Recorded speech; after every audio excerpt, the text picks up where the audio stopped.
Okay. Let's go to kinds of pleadings, no? So medyo mahaba-haba ang discussion natin dito. Pero let's do it. Okay, so complaint, no?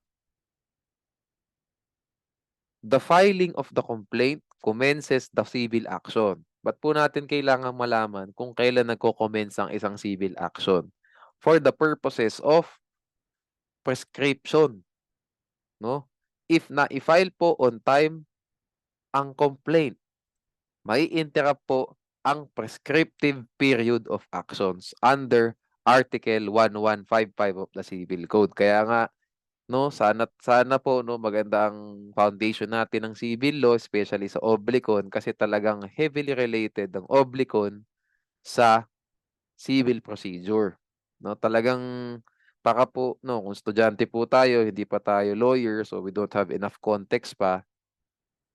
What will help us is if alam na natin kahit papaano kung ano yung context, no? Paano natin i-reflect? How can we use civil code as a reflection for rules of court? Okay? So, pag na-file ang kaso, interrupted ang prescriptive period.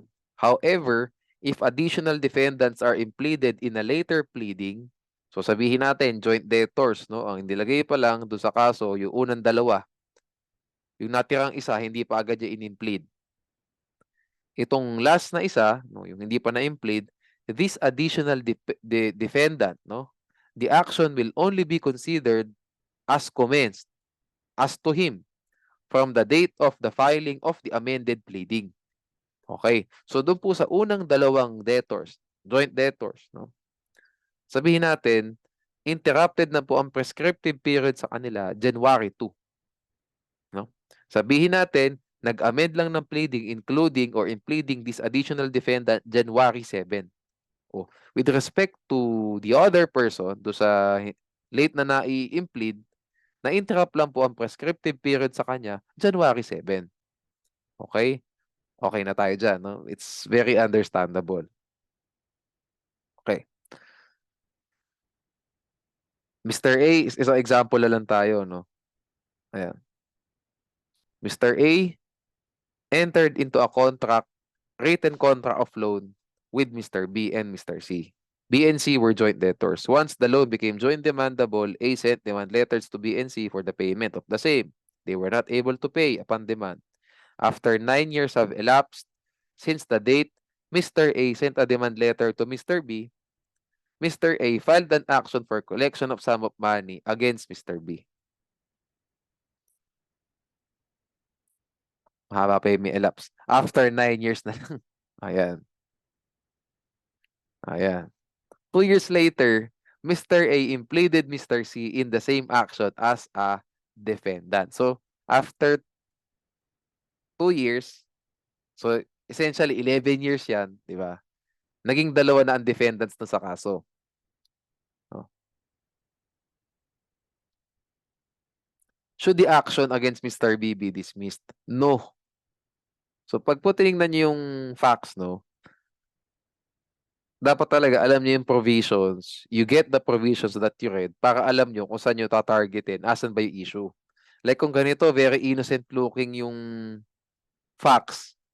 Nung pala ang tanong sa inyo, when is an action, civil action deemed commenced na pala yung tinatanong lang sa inyo in relation to prescription. Di ba? Pero ang tanong sa inyo, dismissal. Hala, ba't maging dismissal yung tanong sa inyo bigla, di ba?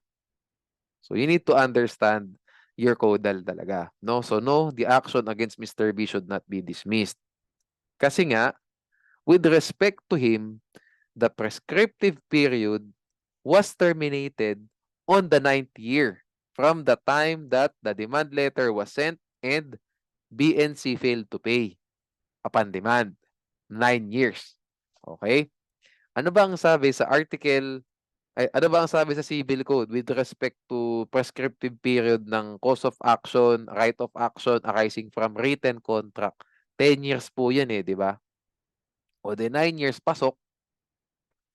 O, how about si C? Should the action be dismissed? against C. Yes, kasi 11 years na yung kanya. Why?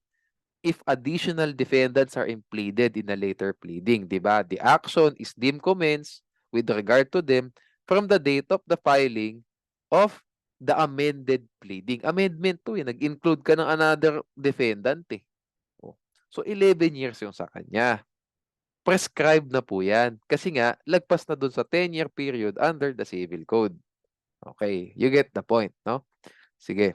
Move tayo to the next topic. Ito pong payment of docket fees and acquisition of jurisdiction, itinaas ko na siya sa Rule 6. Pero under your syllabus, nasa Rule 13 po ito. In my opinion, mas maganda siya i-tackle sa Rule 6 kasi nga, filing ng complaint to eh. Di ba? Okay, payment of docket fees and acquisition of jurisdiction. So, alam naman natin as a general rule, the filing of the complaint, not only do we need to file the complaint, di ba? We must also pay the prescribed docket fees, di ba? In order for the court to have jurisdiction over the subject matter or the nature of the action. Pag walang pagbabayad ng docket fee, walang jurisdiction ng court. Okay. However, exception lang po ito, no? The court has applied the rule on liberal interpretation for payment of docket fees. Okay? If the complaint was not accompanied by payment of the docket fees at the time of its filing, this does not automatically cause the dismissal of the case, as long as the fee is paid within the applicable prescriptive period or reglementary period. Hindi kayo dyan matatanong. Kung magpe-predict ako ng matatanong sa inyo sa docket fees, tatanungin kayo sa next principle. Sa kaso ni Airsoft Hinog Inog. Heirs of Hinog versus Melicor. Dito kayo tatanungin dyan. Okay? Magkaaroon po ng liberal interpretation ng court if the plaintiff did not intend to defraud the government by the failure to pay the correct amount of the filing fees. Tandaan niyo yan. Diyan kayo pwedeng tanungin. So, paano nating malalaman ngayon if the plaintiff intended to defraud the government or hindi? No?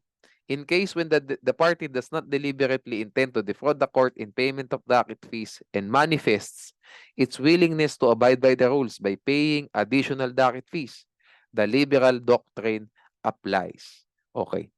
So, reasonable period of time lang ibig sabihin nito, no? Reasonable period of time yan. And no intent to defraud. Ang pinaka-important yung no intent to defraud.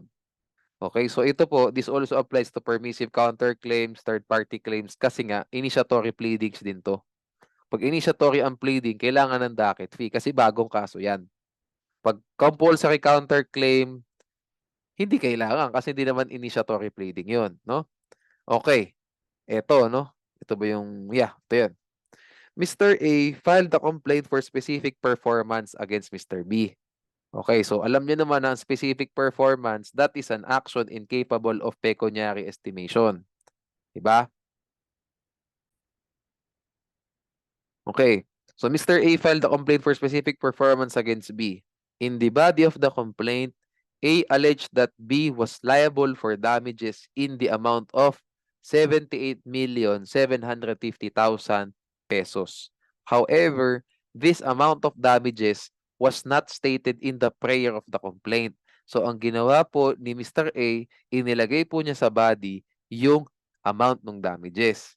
Pero hindi po niya nilagay yung 78 million dun sa prayer. Kasi kung nakakita na po kayo, no? Anyway, this is your leg forms, di ba? Ang complaint po, the body, no? Yung allegations muna. And then sa huli, may prayer. Tapos after ng prayer, doon na ipipirmahan na ng lawyer yan, no? So doon sa prayer, hindi niya nilagay yung 78 million. Hindi niya nilagay 78 million. Ang nilagay niya, specific performance lang. Pero doon sa body ng complaint, andun yung 78 million, no? Okay, no? Okay, so Anong nangyari? Si Mr. A, 40 pesos lang yung final na file, 400 lang yung final na filing fees kasi nga specific performance lang yan. It's incapable of pecuniary estimation, mura lang, no?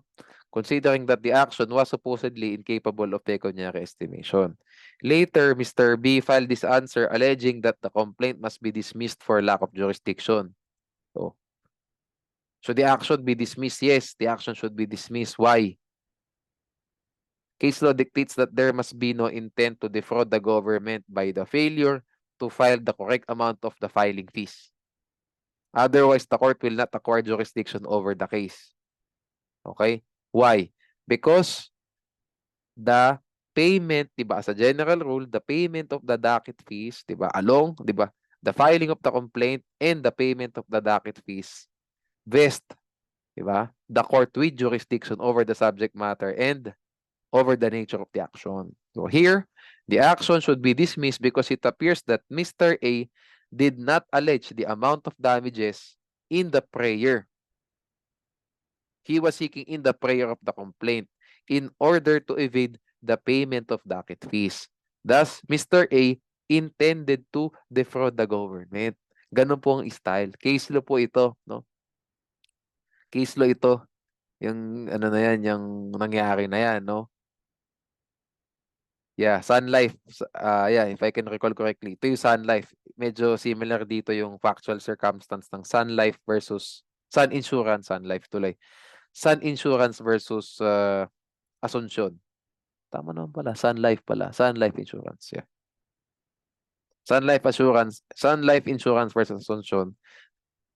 Meron po siyang similar set of facts dun sa example na binigay ko sa inyo, no? Itinago yung damages sa body, hindi nilagay sa prayer, no? Para makalusot sa filing fees. So, fraud talaga yun, no? Okay, so answer naman tayo. May negative defense, may affirmative defense, may negative pregnant. Okay na tayo sa negative defense at saka sa affirmative defense.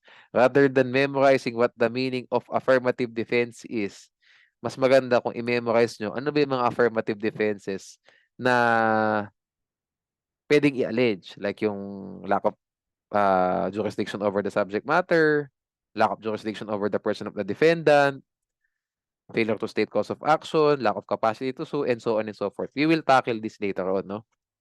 As we go along sa Rule 8. Okay? Yeah, Rule 8 natin itatakil yan. Okay, so negative pregnant, what does it mean? No? A negative pregnant is a form of negative expression which carries with it an affirmation. In short, negative at may positive. No? Negative expression which carries with it an affirmation or at least some implication of some kind or at least an implication of some kind favorable to the adverse party. So, pinakamaiksi, may negative, may positive. How does that happen? Okay. It happens because it is an ambiguous pleading. So, malabong pleading. Since we cannot ascertain whether it is the fact or only the qualification that is intended to be denied. Mas maganda to. This is how we can determine if an allegation is a negative pregnant. Ito yan, itong sa next paragraph na to. We do not know, we cannot ascertain if the defendant intended to deny the fact or only the qualification of the fact. So how does it normally happen? Ayan. Bago tayo pumunta sa example, no, bigyan ko kayo ng common sense, no? Bigyan ko kayo ng mas madali na paraan para makita nyo kung negative pregnant ba yung tinatanong sa inyo. Ganito. There is usually a negative pregnant when there is an allegation in the complaint. Then the defendant in his answer denies the allegation. How? By merely copying the allegation in the complaint.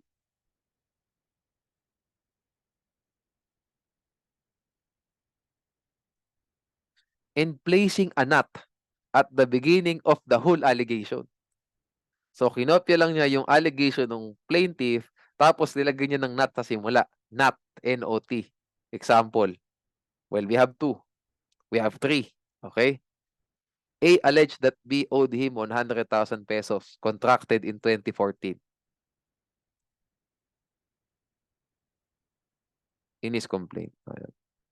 B, in his answer, alleged that he did not owe A 100,000 pesos which was contracted in 2014. Is this a negative pregnant? Yes.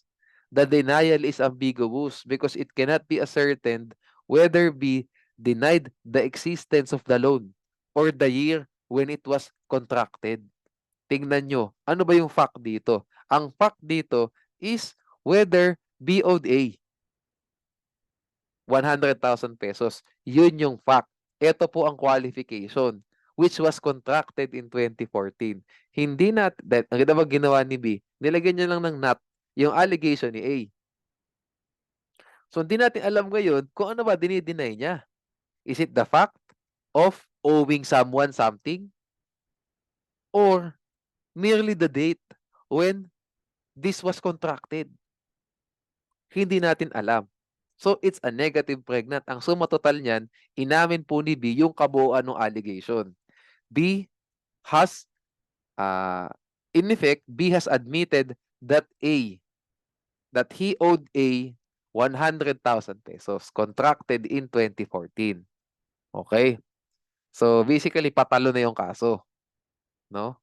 So, yun po yan. Yan ang ibig sabihin yan. Dahil hindi niya na-deny ng mabuti, hindi siya nagkaroon ng specific denial, inadmit na po niya yung buong allegation ni A. Na siya ay may utang kay A at ito ay kinontrata noong 2014. Ganun po kasimple yan. Oh, another example. Mr. A kicked Mr. B on 2013. May 2013. 2023. In his complaint. Ayan. Allege that ay,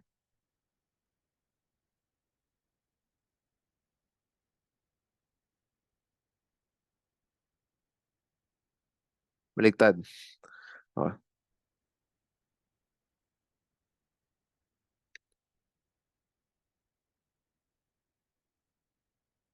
okay. Mr. A kicked Mr. B on May 20, 2023. Wait lang. Based on the complaint. Ano ba? Mr. B in his complaint, no? Alleged that Mr. A kicked him on May 20, 2023. In his answer, Mr. A alleged that he did not kick Mr. B on May 2023. What was A specifically denying? The kick or the date of the kick? We do not know. Thus, it is an admission for being a negative pregnant. So, ang effect po niyan, inadmit na ni A na sinipa niya si B, inadmit din ni A na sinipa niya si B noong May 20, 2023. See? Ano ba yung fact dito? The fact is whether A kicked B. Any qualification?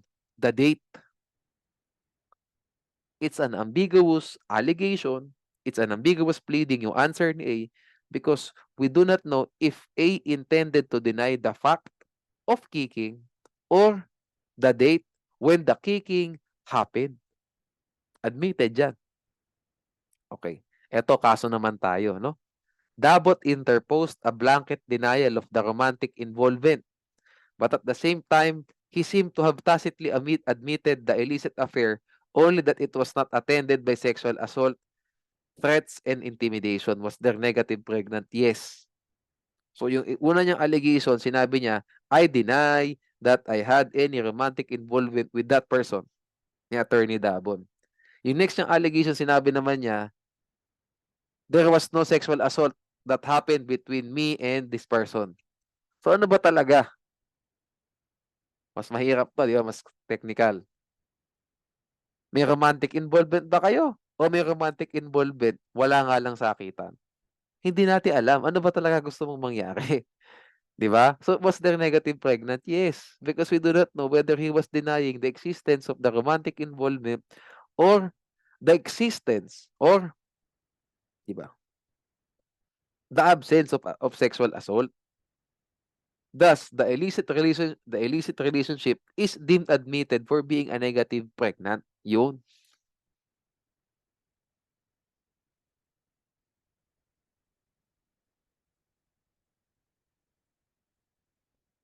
Wala, ganyan.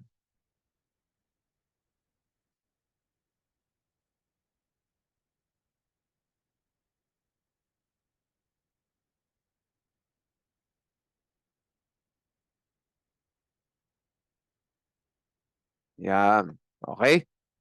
Now, let's go to the most important part ng Rule 6, no? Counterclaims.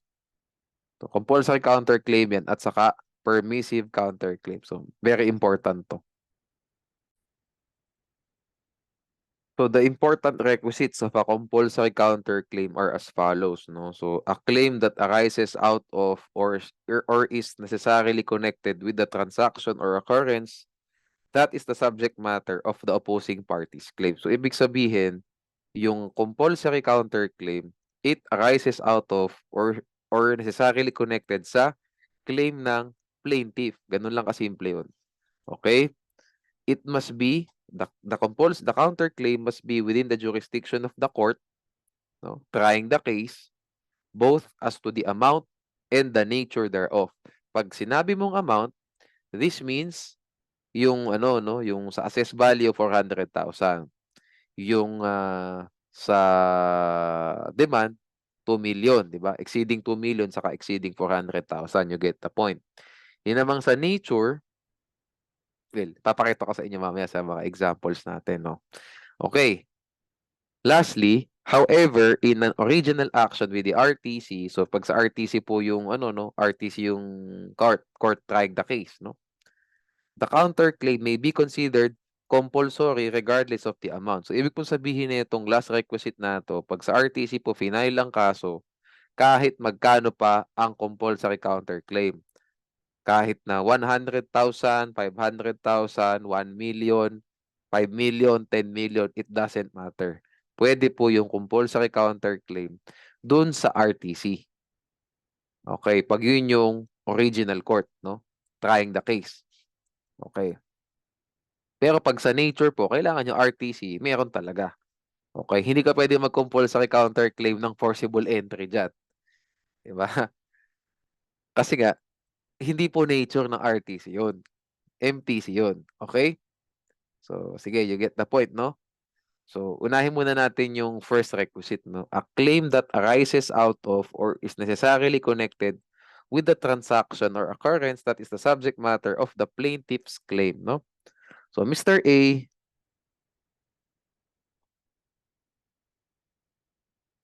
filed an action for forcible entry against B. Mr. B, in his answer, no, with counterclaims, he prayed for moral damages, exemplary damages, litigation costs, and attorney's fees.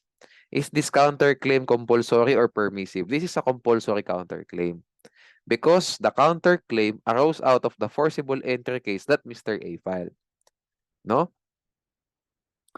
Kasi ganyan yan in practice. Siyempre, pag defendant ka na, maglalagay ka ng counterclaim. Ilalagay mo na lahat ng mga moral damages na yan. Di ba? Okay. Next. Mr. A entered into a contract of lease of a residential apartment with Mr. B. Mr. B failed to pay the rentals upon demand. Thus, Mr. A filed an action for unlawful detainer against Mr. B. Later, Mr. B filed an answer with counterclaim alleging that Mr. A violated the contract of lease because Mr. A failed to maintain the habitability of the apartment. So, ibig sabihin, hindi na siya conducive for people, no? For living yung lupa, ay yung lease property, no? Is this counterclaim compulsory or permissive? This is also a compulsory counterclaim. Ito pong una nating example, it arose. Ibig sabihin, umusbong yung moral damages na pinagpa-file nato kasi nag-file ng forcible entry case yung plaintiff. Nakita niyo po ba? Umusbong. Kung hindi nag-file nito, hindi ipa-file itong moral damages. Hindi pala. Kung hindi nag-file ng forcible entry case, wala po itong mga moral damages na kaso na to. Okay? Yun po yan. If not, if you did not file this complaint, there will be no compulsory counterclaim. There will be no counterclaim. So that is a compulsory counterclaim because the moral damages, the exemplary, they arose out of the forcible entry case. Ito naman pong pangalawa, necessarily connected po ito. No? Ano po ang pagkinagkaiba? Ito pong violation ng contract of lease ni A allegedly Hindi po ito nag-arise dahil sa failure to pay ni B to pay ng rent. Ay, failure ni B to pay ng rent. Hindi po. Di ba? Ito po, independent yan. Di ba? Independent po yung violation ni A ng contract of lease, allegedly, at saka yung failure to pay ni B upon demand ng rentals, allegedly. Di ba? One did not arise from the other. One did not arise from the other. But they are necessarily connected. Why? Kasi kaya po hindi nagbayad si B ng renta kasi itong si A hindi naman ginawang habitable yung property. Hindi talaga ako magbabayad ng renta dyan. You see the point? Kaya po necessarily connected. Okay?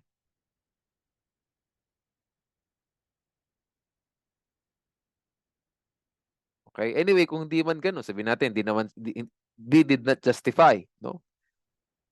Yung failure niya to pay ng rent dahil hindi inayos ni A yung apartment.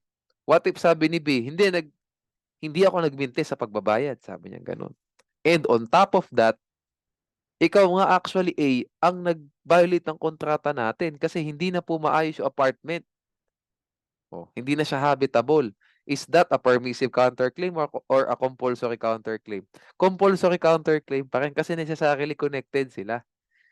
Di ba? Isang contract of lease yung pinaglalabanan nila, yung mga provisions dyan. Di ba? They are necessarily connected. Okay? So, is this counterclaim compulsory or permissive? Compulsory because necessarily connected. So, compulsory counterclaim siya. Okay, next tayo. So, binigyan ko kayo ng dalawang example, no? Isa sa arose, isa sa necessarily connected. Okay? The counterclaim must be within the jurisdiction of the court both as to the amount and the nature thereof, no?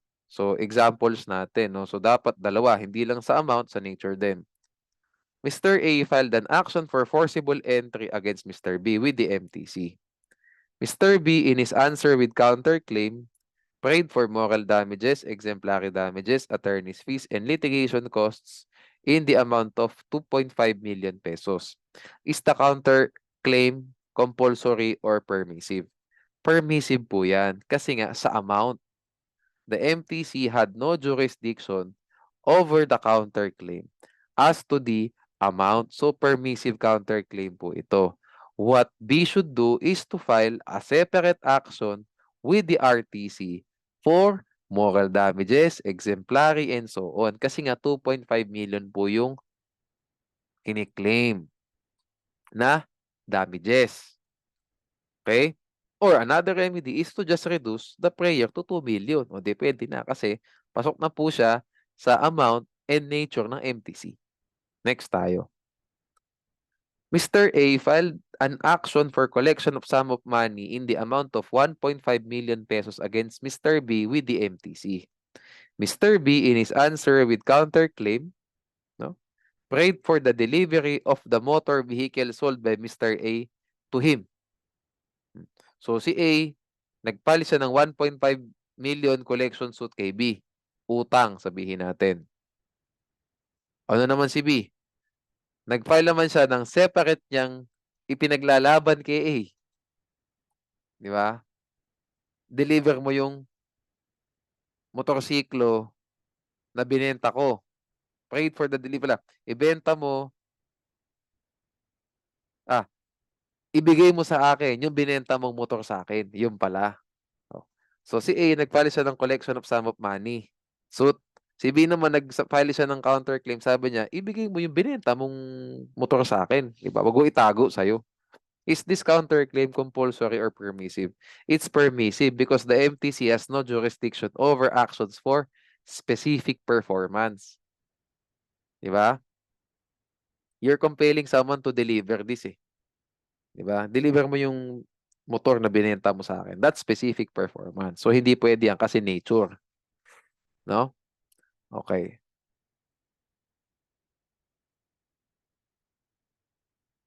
Okay ata. Naligaw to, naligaw. Okay.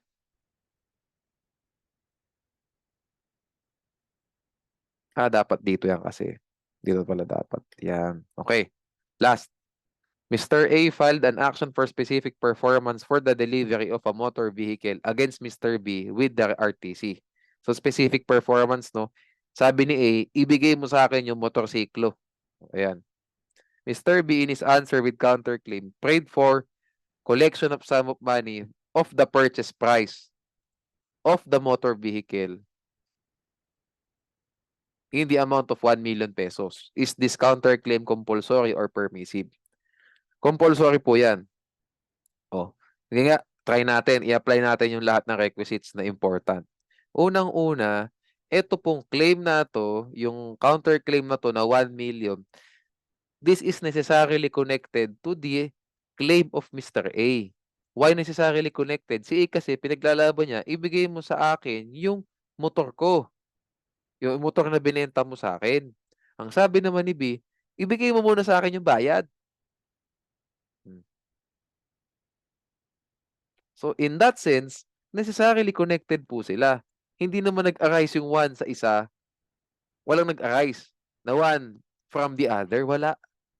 Necessarily connected sila kasi same contract, may kanya-kanya silang pinaglalaban. No? So, pasok tayo doon. No? Second requisite, mag-a-apply by second requisite? No, kasi RTC to. Doon tayo sa pangatlo. Sabi po sa pangatlo, in an original action with the RTC, the counterclaim may be compulsory regardless of the amount. Okay. So, ay,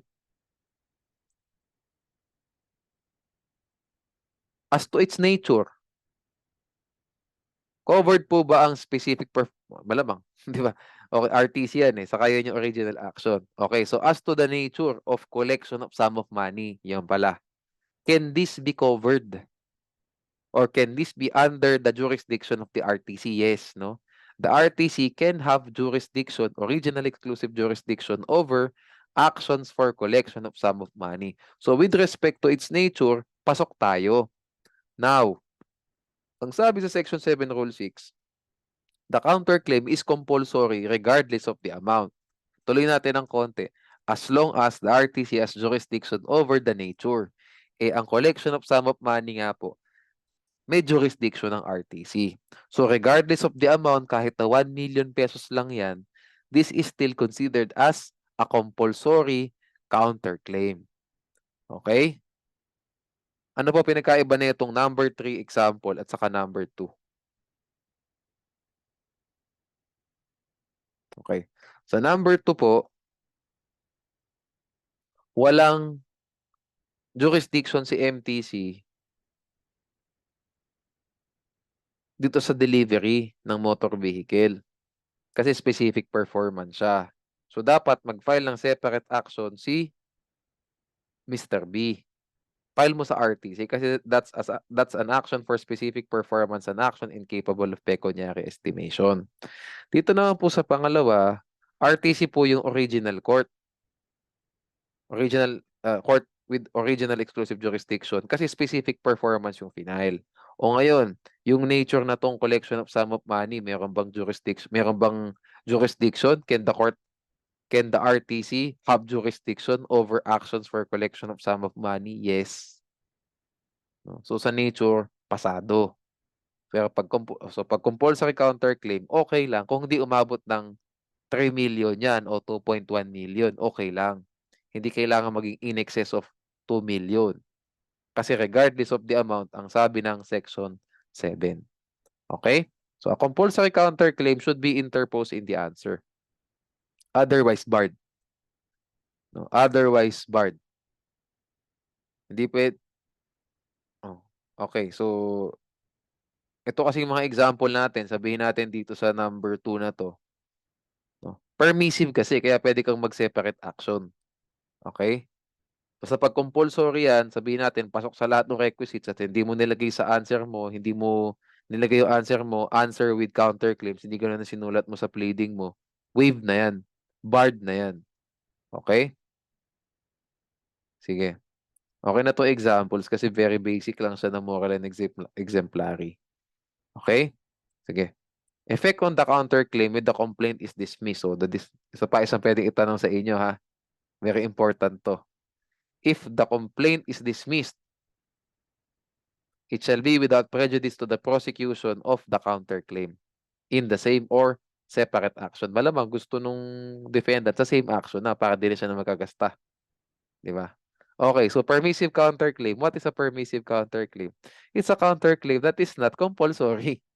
Di ba? Ganun lang kasimple. Ganito yung mga favorite ko na definition eh. I-define mo yung isa and then pag dinefine mo na yung isa, sabihin mo lang, it's the opposite. Ganon. Okay. Maganda yung mga ganong example eh. Ganong mga definition eh. Okay, so with that being said, tingnan natin yung skills natin kung kaya nating magsagot, no? Bar question 2019. Mr. H filed a complaint against Mr. I to recover the amount of 500,000 pesos based on their contract of services.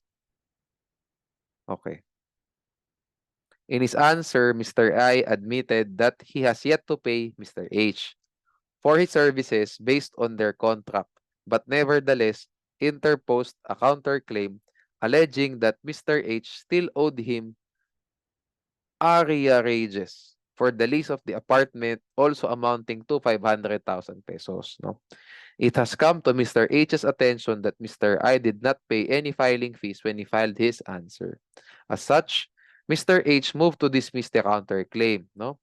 In response to Mr. H's motion, Mr. I averred that the non-payment of filing fees was purely based on inadvertence and that the said filing fees had already been paid as of date, as evinced by the official receipt issued by the clerk of court therefore. So may dalawa pong question dito sa 2019 bar question na to.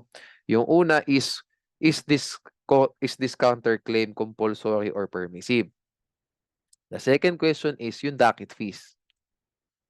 Should the court dismiss the action due to the non-payment of docket fees by Mr.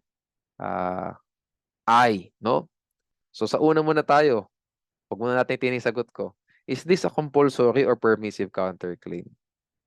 Permissive po. Why? Kasi ito pong counterclaim ni Mr. I, it did not arise, nor was it necessarily connected sa claim ni Mr. H. Ang claim niya, contract of service. Give me the payment for my service. Ito namang si H, ang claim niya, ibigay mo sa akin yung unpaid rental mo. That is totally separate. They are totally separate. Diba? They are totally distinct transactions. So, this is a permissive counterclaim. O ngayon naman, sagutin natin yung sa payment of docket fees. Will the case be dismissed because of non-payment of docket fees? No, the case will not be dismissed. Why? Because, ulitin ko, hinahanap kong yung kaso na sinabi ko kanina, there is no intent to defraud the government. Why is there no intent to defraud the government? First, he already paid in advance. How can you say that this person intended to evade payment or intended to defraud the government if he already paid in the first place? Diba? So, yun ang sagot dyan. No? So, permissive. Diba? Kasi, does not arise. No? Okay. Ito namang sa okay. Should the counterclaim be dismissed? No, no. Kasi, liberal interpretation tayo dahil wala pong intent to defraud. Okay? You go. Now, let's distinguish between compulsory and permissive counterclaim, no? So, aside do sa definition, napakaganda kong definition, no? Permissive counterclaim is a counterclaim that is not compulsory. So, kailangan nyo lang maalala kung ano ba yung mga requisites ng compulsory. Alam nyo na rin yung permissive. Okay. Anyways, ito pa ibang mga distinctions nila, no? First, compulsory must be contained in the answer, otherwise barred. Ang permissive, independent action siya. I need to adjust this para mas maganda. Ayan. Okay, next. Compulsory counterclaim is not an initiatory pleading. So, hindi kailangan ng certification against forum shopping under Rule 7. Okay.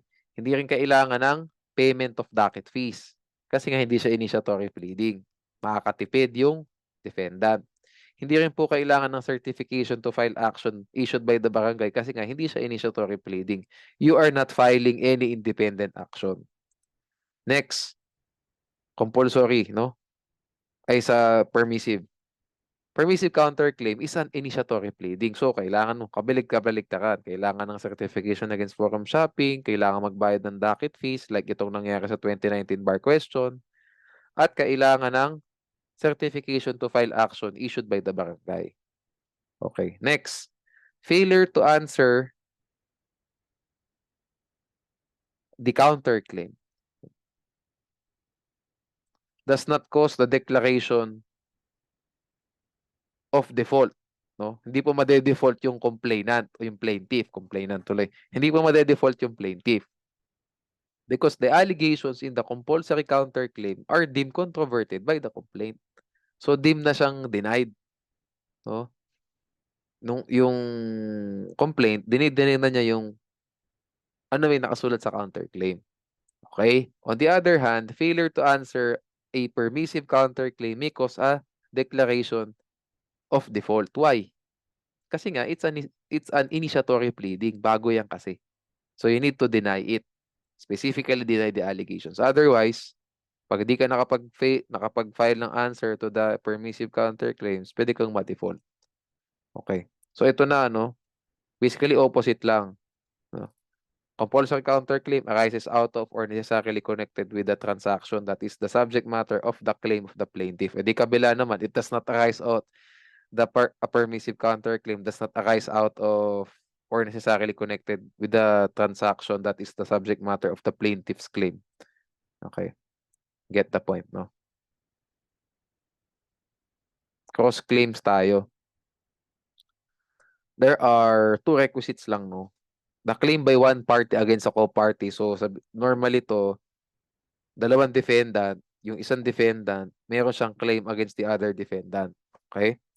And itong claim ng defendant na to, it arises out of the transaction that is, wag na tayo sa counterclaim masyado ng complicated, no? That means, yung claim ng one defendant against the other defendant arose or arises out of the transaction that is the subject matter of the plaintiff's claim. Okay? Examples tayo. Okay, so let's go to the examples, no? A is the passenger of B, no? A Grab driver. While in EDSA, B and C's vehicles collided, no? So nagkabanggaan si B at saka si C. As a result, Mr. A sustained physical injuries. So, Mr. A filed an action for damages against B and C. Pwede yan, no? Kung maaalala nyo sa discussion natin sa causes of action, mayroon pong dalawang causes of action si A dito. Yung isa, doon sa driver, si B. Yung isa naman, sa driver nung kabilang vehicle. No? Okay, so si C yun. No? So ngayon si A, nag-file ng kaso sa kanilang dalawa. Later, Mr. B filed an answer, no, alleging, among others, that Mr. B is claiming 100,000 pesos from Mr. C because Mr. C was the person at fault. So, basically, ang nangyari dyan, si A, nilabanan niya, pinailan niya ng kaso si B at saka si C. So, si B, aside from denying the allegations of A, nag-raise din po siya ng claim, nag-pray din po siya ng claim against his co-defendant, C. Is this a cross-claim? Yes. No? Why? Because B had a claim against his co-party, co-defendant. This claim arose out of the occurrence. That is the subject matter of the original action. What's the subject matter of the original action? Action for damages. Because A was physically injured by the collision. It arose out of that collision. Kaya nag-file si B kay C ng kaso kasi si C daw may kasalanan sa banggaan. So that is a cross-claim. This is a cross-claim. Next tayo. A owned the truck. Ilan ba to example ko dito? 3. Okay. He employed B as his driver. One day, while B was driving in NLEX, Mr. B collided with C. B and C suffered injuries, and the truck of A was totally wrecked. Ayan. A and B filed an action for damages against Mr. C, alleging that Mr. C was at fault in the accident. On the other hand, Mr. C filed an answer with counterclaim, alleging, among others, that A and B must pay his hospital bills because B was the one at fault. In response to the counterclaim, Mr. A filed a claim against Mr. B, alleging that if the court finds that Mr. B was at fault, Mr. B should reimburse Mr. A from the payments he will make due to the hospitalization of Mr. C. Is Mr. A's claim against Mr. B a cross-claim? Yes ulit.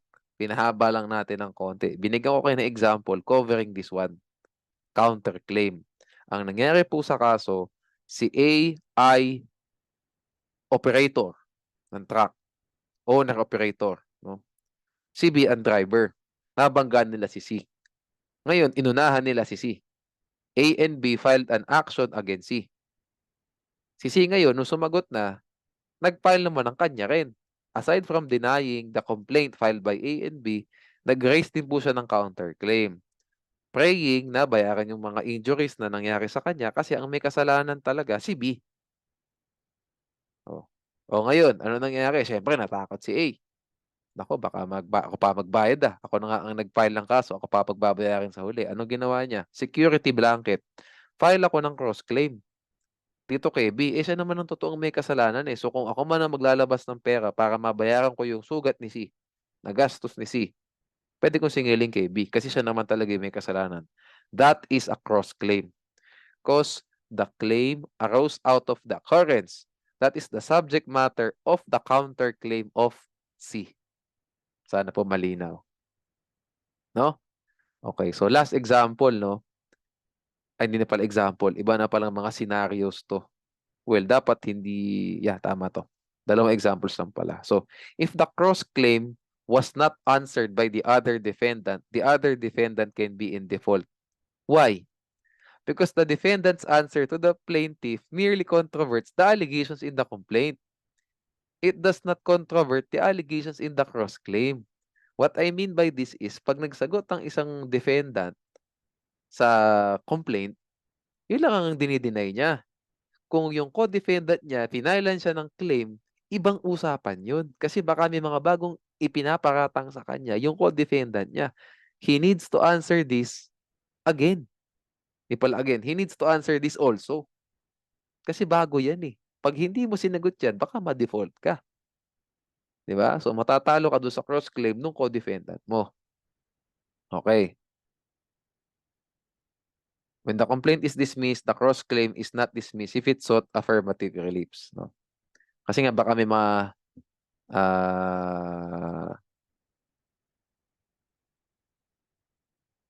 claims kasi yung isang defendant laban sa co-defendant niya. So, sila na bahalang maglaban dyan, di ba? Kahit na na-dismiss yung complaint. So, kayong dalawa ng co-defendant, kayong dalawa na maglaban.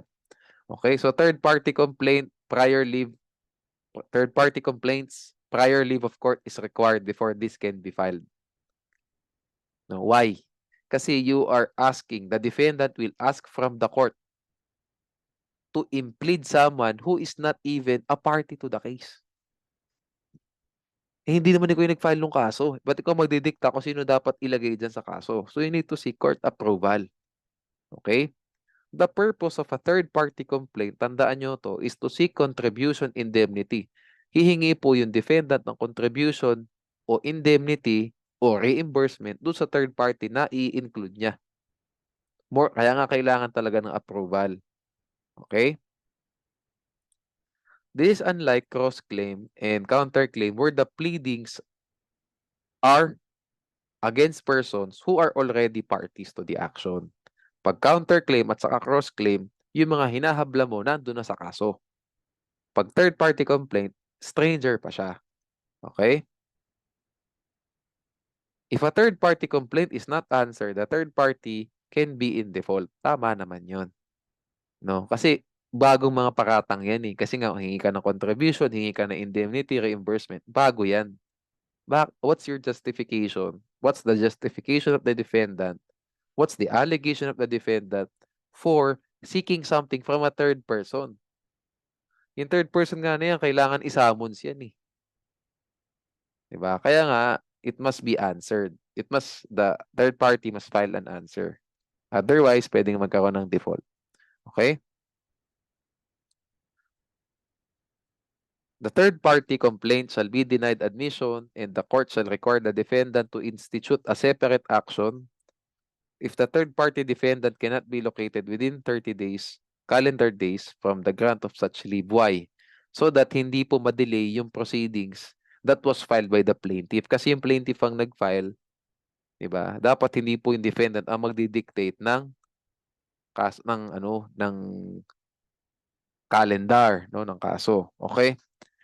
Matters extraneous to the issue in the principal case array. So, ibig sabihin, outside na po siya ng mga issue nung complaint. Okay? Outside na po siya sa mga issue sa complaint. Or, the effect would be to introduce a new and separate controversy into the action. So, parang pareho lang to, no? Pareho lang sila ng tumbok, no? Extraneous matters, new and separate controversy, similar, no? Mga examples tayo dito. No? So, yun lang pala in short, no? Yung number 2 and number 3, unrelated yung claim ng defendant sa third person dun sa claim ng plaintiff sa kanya. Laban sa kanya. Okay? Examples tayo. Yeah, we have 4 examples here, no? Mr. A leased a residential apartment to B. B then sublet the apartment to C. B failed to pay the rental sa pan-demand. So, A filed an action for collection of sum of money against him. A, B, B, C. Okay, so si A, lessee niya si B. Si B, sublessee niya si C. Okay? Tama ba ako? Yes. Later, Mr. B failed to pay the rental sa pan-demand. So, si B ang di nakabayad. So, Mr. A filed an action for collection of sum of money against him. Hindi siya pinaila ng unlawful detainer. Collection of sum of money lang daw, mabait. Afterwards, Mr. B filed a motion for leave of court to admit third-party complaint against C, alleging among others that Mr. C failed to pay the rentals due to Mr. B as the sublessee. Is this a third-party complaint? Yes. Kasi pinile na ni ACB ng kaso. Amin na yung renta. Amin na yung renta. Ano naman nasabihin ni B? Eh, kaya nga ako di nakabayad kasi yung sublessee ko di nagbayad sa akin. So wala akong maiabot. Diba? Kasi yung ibibigay ko sa yung renta, kukunin ko doon sa sinablis ko. Eh, hindi nga nag-abot. Diba? Kukuha ka ng contribution from the sublessee. That's the point. No? Kaya sa third-party complaint. Should the motion for leave of court be granted? Yes. Why? Because it did not raise matters extraneous to the issue in the principal case. Hindi po siya new and separate controversy. It's not. Why? Kasi civil code na naman tayo, no? Kasi nga, even the civil code itself states that the sublessee is subsidiarily liable to the lessor. So, sanction po talaga ng civil code yung pagpa-file ng third-party complaint ni B laban kay C. Kasi the civil code itself says na liable po subsidiarily si sublessee kay lessor. Yung talagang may-ari ng lupa, ng property. Diba? Pag sinabi mo subsidiarily liable, you have to pay in case hindi nakabayad yung original lessee. O, di talagang dapat talaga siyang third party complaint. No? Okay. Next, Mr. A leased a residential apartment to B. B then sublet the apartment to C. B failed to pay the rentals. Ayun naman tayo. So, Mr. A filed an action for collection of sum of money against him. Afterwards, B filed a motion for leave of court to admit a third-party complaint against C, alleging that C must pay damages to B because C trashed the residential apartment. No? Sinira niya, no? Ginulo niya, basically. Is this a third-party complaint? Yes na naman. Ay, Yeah, we can say yes, no? Yes. Kasi it's about ano eh. So, of course, B is seeking contribution indemnity from C, right? Dito tayo papasok, no? So, ang talagang matinding tanong dito sa inyo, kung ito mang third party complaint na itatanong sa inyo sa bar, ito talagang dalawa na to.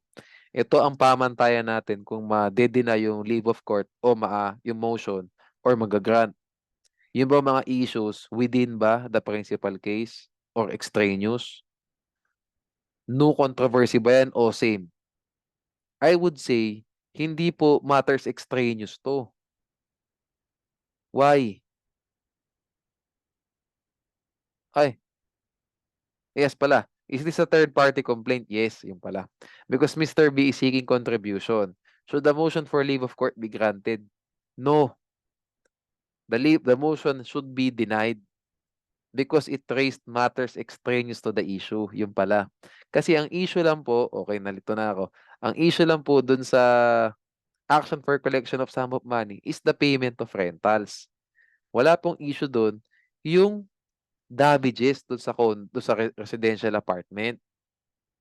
That's a totally separate and no controversy that B must file against C. Against C as a sub-lessee. Ayun, yun pala. Hindi katulad po nitong isa, bayaran lang talaga ng rental. Yung laban ni AKB rental, yung laban ni BKC rental pa din. It's not an extraneous issue. Kasi if C will pay B, B will be able to pay A. Ayun. That's why it's a third-party complaint na magagrant dapat yung motion. Itong isa is a third-party complaint but the motion should be denied kasi nga it's a totally separate controversy. Iba yung utang sa hindi pagbabayad ng renta, iba yung paninira ng gamit sa apartment. Okay. Reply and rejoinder. Alam nyo naman, or alam nyo na dapat that this can only be filed sa reply if the answer was founded or based on an actionable document, no? Okay? Rejoinder, same thing, no? If the reply was founded upon or based on an actionable document, no? Extension of time to file pleadings, no? As a general rule, alam natin to na this is a prohibited motion. Motion for extension to file pleadings under Rule 15 is a prohibited motion. Except motion for extension to file an answer. Bakit po ito, no? In practice, bakit po inaalaw mag-extend ng time to file an answer? Kasi po, hindi naman lahat ng defendant, pag na-servan sila ng summons, mag-hire na agad ng lawyer. Maghahanap pa ng lawyer yan. Sino bang pwede sa budget ko? Sino ba yung feel ko magaling? Sino ba yung gusto ko yung remedy? No? Sino ba yung gusto ko yung diskarte? Sino ba yung gusto ko yung reputation? May mga ganyang mga iisipin yung kliyente. So karamihan po ng mga kliyente, makakapag-engage po ng counsel dyan. Maraming araw na ang natapos. Diba? E paano kung 20 days in, saka lang po siya nakakuha ng lawyer, nakapirma ng engagement letter. Magpipirmahan pa dyan saka magbabayad pa ng acceptance. Diba? So, syempre, hindi naman luging-lugi na may defendant. Kung bibigyan mo lang ng 10 days yung tao, yung lawyer, na mag-prepare ng pleading. Eh, ang answer po, hindi naman na ganun kaikli ngayon. Kailangan naka-attach na judicial affidavit dyan at saka lahat ng documentary exhibits, saka object evidence. Lahat na. Diba? So, with that being said, ang motion for extension to file an answer, this is an allowed motion. Allowed po yan. No? Provided there is a meritorious reason. Ano ang meritorious reason in practice? The counsel was recently engaged, tapos ang usapan. Well, di naman tapos ang usapan, pero kapag bibigyan kayo ng court, sobra naman yung tapos ang usapan. If recently, yun nga, recently engaged, no? Yung counsel, gagrant yan, no? Tapos yung period, not more than 30 calendar days. So, 30 calendar days ang ilagay natin sa motion na hingi natin. Okay. And only available yan one motion for extension lang. Hindi pwedeng madami. Yung second motion for extension to file an answer, i-deny na yun. Okay? Okay, lastly, complaint in intervention. Ito po itatakel natin later on to sa Rule 19. Kasi po ang complaint intervention, this has to be attached to the motion for leave of court to intervene. Motion for leave to intervene. Pag nag-file ka ng motion for leave na gano'n, i-attach mo na dyan yung complaint in intervention mo or yung answer in intervention mo. Okay? We will tackle this sa Rule 19. Okay? By the way, no, bago tayo matapos sa video na to, ano po ang pinagkaiba ng intervention sa third-party complaint? Ang third-party complaint po, well, in both scenarios, kailangan ng leave of court. So, in both scenarios, kailangan po ng court approval kasi nga may third party kang ipapasok eh. No? Sa kaso. Ang pagkakaiba po, ang third party complaint, manggagaling sa defendant, yung motion. Ang intervention po, manggagaling yung motion sa third party. Ganun po ang pagkakaiba. So, tingnan nyo no, sa facts para di kayo malito. Saan ba nanggaling yung motion? Pag sa third party complaint, o yung rule sa yung provision sa third party complaint ang gagamitin nyo. Ang kailangan nyo maalala lagi dyan, yung extraneous matters at saka yung no and separate controversy, no or separate controversy. Doon naman sa intervention, marami yan. No? Dapat ifa-file mo yung ng third party, ifa-file yung motion for leave of court to intervene, motion for leave to intervene, anytime before judgment. Tapos dapat meron siyang interest, meron siyang interest over yung subject matter in litigation. Or may interest siya sa success of either parties or meron siyang interest against both. Quick discussion bago tayo matapos. Kapag ang third party gusto niyang pumanig sa defendant, tayong dalawang defendant, tayong dalawa, labanan natin complainant. Ang ipa-file niya, answer in intervention. Okay? Paano pag yung third party gusto niyang panigan yung plaintiff? O di malamang, complaint in intervention yan. Pangatlong senaryo. Paano kung yung third party kalaban niya pareho? Si A, sabi ni A, siya ang may-ari ng property. Sabi ni B, siya ang may-ari ng property. Third party si C. Sabi ni C, ako ang totoong may-ari ng property. So si C, kalaban niya, parehong party, si A at saka si B. Ano ifa-file niya? Complaint in intervention against both parties. Okay? At kung madidismiss man yung complaint ni A laban kay B, yung pong intervention ni C hindi po madidismiss. Why? Kasi yung complaint in intervention ni C, it's ano and separate. It's it's not founded on the complaint or the answer of the original parties. Own niya yan. Diba? Meron siyang sariling pinaglalaban dyan. So, it will survive the dismissal of the complaint. Anyways, itatakal pa natin further yan sa Rule 19. No? Thank you guys for listening to me, watching me today. No? Sa next meeting natin, next video natin, Rule 7 tayo. Okay? Salamat.